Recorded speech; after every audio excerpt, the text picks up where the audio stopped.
He should not have recused himself. If he was going to recuse himself, he should have told me prior to taking office, and I would have quite simply picked somebody else. I told you before, I'm very disappointed with the Attorney General, but we will see what happens. Time will tell. Time will tell. Those attacks on Attorney General Jefferson Sessions may now be backfiring on Donald Trump. According to the New York Times, FBI Special Counsel Robert Mueller is investigating both the public and private efforts by Trump to get Sessions to resign, including one specific encounter between Trump and Sessions in March of 2017, where he specifically asked Sessions to reverse his decision to recuse himself from the Russia probe. Trump reportedly was furious over Sessions' decision to recuse, something he had to do since he had been involved in the Trump campaign, and even considered firing the Attorney General, an act that would likely spark bipartisan backlash. Back with me to discuss is Paul Butler, and joining me now, Maya Wiley, Senior VP for Social Justice at the New School, and Jason Johnson, Politics Editor at The Root. And Maya, we were just discussing this in the break, so I'm going to bring our discussion in the break forward, because, my understanding of it is that the Trump team, when they came into the White House, the transition team, the new team, should have known that Jeff Sessions would have to recuse. He was on the campaign. How could they think that he could be Attorney General and be involved in anything to do with Russia?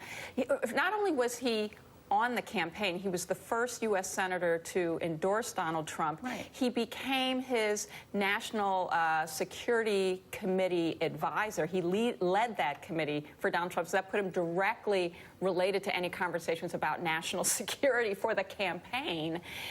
Then fast forward, I think the bottom line is they really weren't thinking about how they had to be subject to the norms of justice in the United States, and they were also making rookie mistakes. I don't think they were thinking things through. They were deciding, as we saw, there was a lot of mistakes in vetting. They weren't vetting people very well. I think there were a lot of rookie mistakes that had to do with not really understanding governance and the way in which you have to approach how you make decisions about cabinet members, what kinds of things you think through. You might have said, he might have said, I still want you as my Attorney General, even though we don't know whether or not where this Russia thing is going and whether or not you'll have to recuse, because I want you to say, rip children from their parents at the border. Right. I mean, you could make that decision as a president, but I think the point was they didn't think it through. And I'm going to come back to you a second, Paul, on this, because I want to, Jason, even if they hadn't thought about it beforehand, once Jeff Sessions was actually before the Senate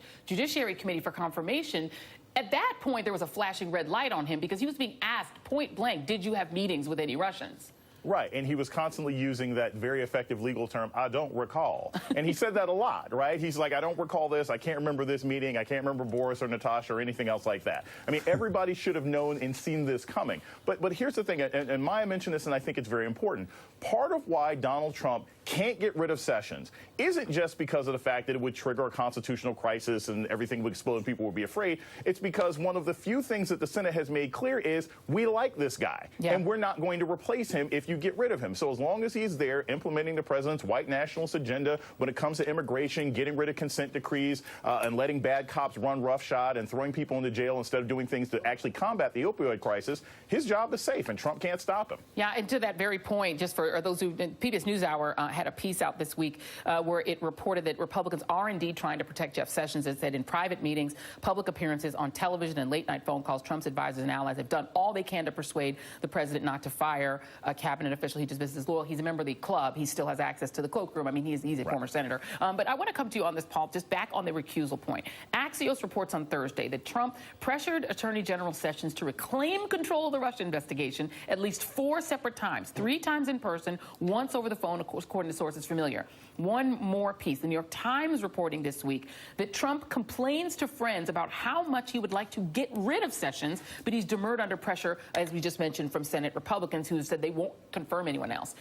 Could that first thing be an obstruction problem? Yes, the legal term is obstruction of justice. The president is trying to get Sessions to unrecuse himself. First of all, is that a word, unrecuse? Right. Second of all, the reason that he wants Sessions to take over the Russian investigation is because Sessions has taken the loyalty pledge. Yeah. And that's the kind of person who Trump thinks should be supervising a criminal investigation of him. And so we talk about norms. Norms don't work for this president. Norms suggest that you shouldn't call for a personal prosecution or investigation, which Trump has done of many people, and sometimes the Justice Department responds. And so one concern is that when norms are eroded, there's a slippery slope. So sometimes we see the Justice Department actually responding to the president's unethical demands. Yeah, and so there's some people who are trying to give Donald Trump an out, Maya. There's Trey Gowdy, who's been supportive, actually, of the Mueller probe and getting a lot of heat from his own side for doing that, but has, stood up for Mueller. But this is what he said about Trump and Sessions on Wednesday. This is on CBS. If I were the president and I picked someone to be the country's chief law enforcement officer, and they told me later, oh, by the way, I'm not going to be able to participate in the most important case in the office, I would be frustrated, too. That's how I read that, is Senator Sessions, why didn't you tell me this before I picked you? There are lots of really good lawyers in the country. He could have picked someone else. And Donald Trump responded to that, saying there are lots of really good lawyers in the country. He could have picked somebody else. That was a quote from Gowdy, and he said, and I wish I did. I mean, as a legal matter, is it a way out to say, this is the most important case that could bring down my presidency? You should. Somehow, I didn't understand that you being in my campaign meant that you couldn't, be involved in this case, but you should have told me in advance.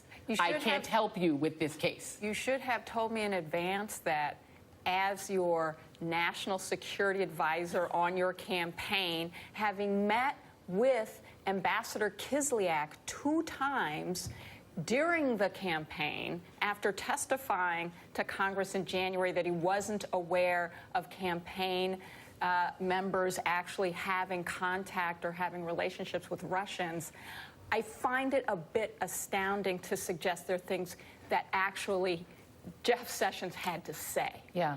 I just want to say that. Yeah. He shouldn't have had to say, oh, by the way, all these things we all know, I want you to know.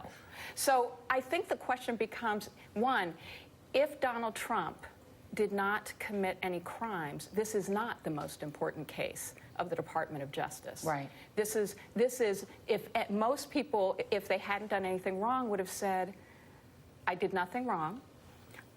Certainly, if anyone on my campaign did anything wrong, then they should be called to account. And I, as president, want to know if they did anything wrong. And therefore, and we've got this huge agency of career prosecutors and investigators who know and understand their job, who work in they don't work in a partisan way, they work for the rule of law. Right. We've got a deep bench to take care of this. It is not the most important case. Yeah. Unless it is because it will bring down your presidency because you did something wrong. And I guess the other point is who work for the American people, because it also seems to be a misunderstanding, Paul, of who the Attorney General works for. Because the idea that he should have told him means I can help you. The Attorney General can't actually help the president, right? The Attorney General is the lawyer for the people of the United States. When I worked at the Justice Department and I go to court, I'd say, my name is Paul Butler, and I represent the United States, not Donald Trump or Bill Clinton, who was the president when I was when I worked at the Department of Justice. So why do you hear Trump trying to make it sound as if Eric Holder, who, they were careful about even meeting with each other, President Obama and Attorney General Holder, but he seems to have in his mind the idea that the Attorney General is the president's lawyer. Yeah, and again, he just doesn't get it. This is a man who does not understand civics. He does not understand the way that the Constitution works or the way that the government works. And so ironically, it's kind of lose-lose for us because the president is stuck with an Attorney General he doesn't like. The United States is stuck with a lousy Attorney General who, again, is trying to bring back the failed war on drugs, who wants to throw people who come into the country without documentations under the jail, who wants to give police departments bayonets and tanks, the program that President Obama rescinded. And so, again, nobody's winning from this. Yeah. And lastly to you, Jason, then as a political matter, it is a conundrum also for people who are very uncomfortable with Jeff Sessions, because if he were to be fired, it would actually provoke a constitutional crisis. So it's tough. Yeah, and here's the thing, and I've always thought this about what an actual constitutional crisis means, and I think the American public really needs to understand this. It doesn't mean that, like, you know, the White House explodes and Nancy Pelosi and Chuck Schumer walk out in a slow motion flame thing, right? It's not some big cinematic thing. What it would simply mean is we literally have no precedent for knowing what to do next if a president were to do something like that. So you'd have people trying to research, you'd have Congress putting together committees. It would create an entire mess, and it would grind certain aspects of government to a halt just because the president wants a my cousin Vinny instead of an actual attorney general to be running the country. That's why this is dangerous and problematic. And even if for some reason Republicans change their mind and said, all right, fine, if you fire Sessions, we'll come up with a replacement, we don't know if that person would be any better. Yeah, and then you wonder who could that possibly be? Paul Right. Butler and Maya Wiley will be back. Jason Johnson, thank you. Have a great rest of your weekend. And coming up in our next hour, the great Lawrence O'Donnell joins me live. And